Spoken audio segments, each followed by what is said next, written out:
It's fitting that we start with the Montreal Canadiens, the most storied team in hockey history. And the face of the franchise is Maurice Rocket Richard. Maurice Rocket Richard. Now, 5 different Montreal Canadiens received votes for their face of the franchise. And with 54% of the vote, again, the Rocket is the winner. Craig, take us through this. What makes Rocket Richard stand above all of the other great players in Habs history? You know, and great players is exactly what happened in Montreal, all the players that had it. And you think about if the Canadiens are a religion and the Forum was the cathedral, then all these great players were the gods, right? And Maurice Rocket Richard, he had the passion, he had that fire, you know, to Beliveau's elegance. You know, they contrasted one another.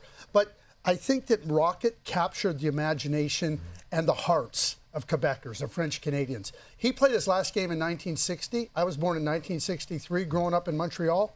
It was about the Rocket. It was everything. I mean, the hockey sweater. I love that you brought that in. The first prop, you better have something, John. He was reading that on the plane right in today. Don't kid yourself. But I had the Rocket as well, and I think you touched on it. It's not about being a great player. If that was the case, there'd be too many Canadians to choose from.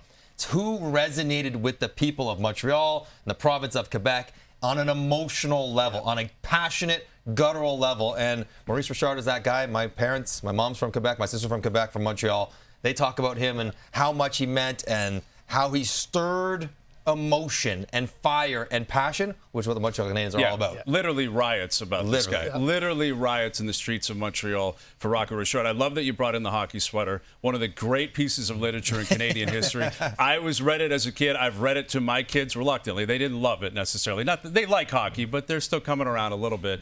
But exactly that. Outside of Roque having to wear the Leaf jersey, everyone else was wearing number 9, right? 50 goals in 50 games. That resonates. The first one to ever do it. Had to be a French Canadian. Had to be a French Canadian. And I think it should be Maurice Rocket Richard. Like you said, a lot of other great players. Sure. Jean Beliveau could be in here. Obviously, Guy Lafleur, maybe Patrick Waugh.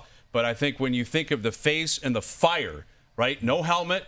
Right? Obviously, no cage, no visor. Just how fierce Rocket Richard was, that represents the Montreal Canadiens. He stoked those fires. He stoked those passions at a deep, visceral level. Like, I mean, it came out. When people in Quebec and the French Canadians saw Rocket Richard, they saw themselves as somebody that was going to fight and do everything they could to emerge victorious. And he stood up. He represented the French Canadians in a phenomenal way. And you got a trophy named after the best goal-scoring exploits every year after you. I think that's really important to point out. All right, let's welcome in our good friend Gino Reda, another one of our voters. Gino, you were a part of the Jean Beliveau voting contingent. All right, Beliveau, Guy Lafleur tied for the second most votes, but again, you voted for Beliveau. Take us through your process and why you believe Belivau's the face of the franchise in Montreal. Look, I can't argue that Rocket Richard was the greatest goal scorer in franchise history. That's just a fact. Probably one of the greatest goal scorers of all time. But Jean Beliveau won more cups, more hearts. He won the Conn Smythe. He won the Art Ross, something Rocket never did. What LeGros Bill did for the Canadiens and the game in general after he retired was even more legendary. Gentlemen, pure class. Just as comfortable at dinner with the Queen as he was signing a kid's autograph on the street, treating both with the same respect. Gentlemen, being in the presence of Jean Beliveau was a brush with hockey royalty. I experienced it, nothing like it. 2 different prime ministers offered to appoint him the Governor General of Canada, but he didn't take it because he didn't want to take time away from his family or the charities he championed. Mr. Beliveau is the single greatest ambassador in the history of the game and the face of Les Canadiens. Tough to argue with that, yet we all just did. And we all voted for Maurice Rocket Richard. Thank you, Gino. We appreciate it. There it is. The first of the 32 teams, Maurice Rocket Richard, the face of the franchise in Montreal.